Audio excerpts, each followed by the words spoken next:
How did I create Music Logic, or how did I start creating Music Logic?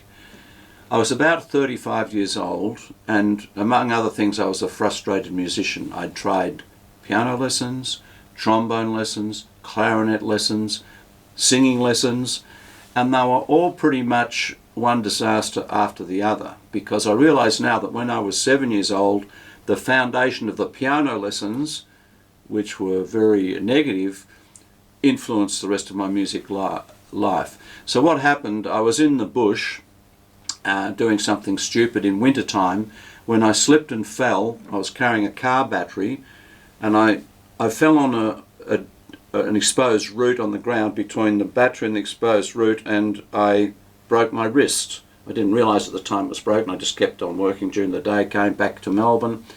My wife said, "You'd better have that looked at," because now it was going purple. Turned out it was broken, and I was in plaster for 12 weeks from here to here.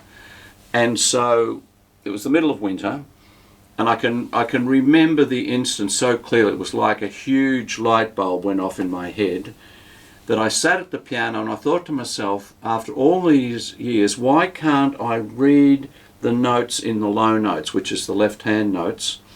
And of course people all around the world will be watching this and they're saying, "We know exactly what you mean. The right hand's reasonably okay, but the left hand's hopeless." And so I didn't even know where there was an ordinary C down in the low notes. This is extraordinary to not know that. So I just plotted the note on the music down to where C was, and I saw that it was in the second space from the bottom, which immediately rang a bell. I thought, oh, that looks like the treble clef C in reverse. And then I thought, well, what about the very high C and the very low C, which is up on ledger lines? So I plotted that up into the right hand, and I realized it was on 2 ledger lines. And this was nearly at the moment of inspiration. I thought, I wonder if the left hand is also down 2 ledger lines, which it was. And to me, it was just breathtaking. I said to my wife, who was sitting down at the other end, kids were in bed, and she was down at the other end of the lounge room knitting by the little fire that we had. And I just said to her, I think I've just observed an amazing way that you could understand how to read music, how you could teach music in a much more efficient way. And she dismissed it because I was always inventing things and thinking I invented worldwide things. And she said, oh yeah, you know, whatever.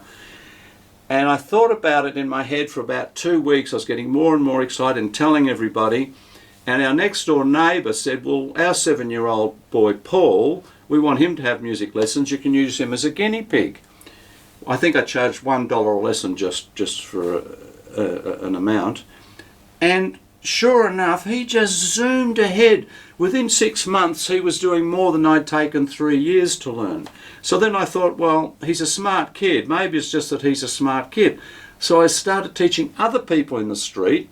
And next thing, I had a line of kids at the door, and they were all progressing at a remarkable rate. It means that they didn't have to do book 1 of ordinary lessons or book 2 of ordinary lessons. They just went straight into advanced music almost overnight.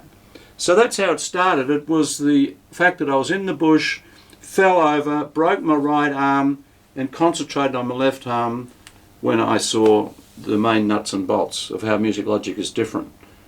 So our students never ever have to do FACE and Every Good Boy Deserves Fruit, which would be like putting an anchor around the neck and drowning them, musically speaking.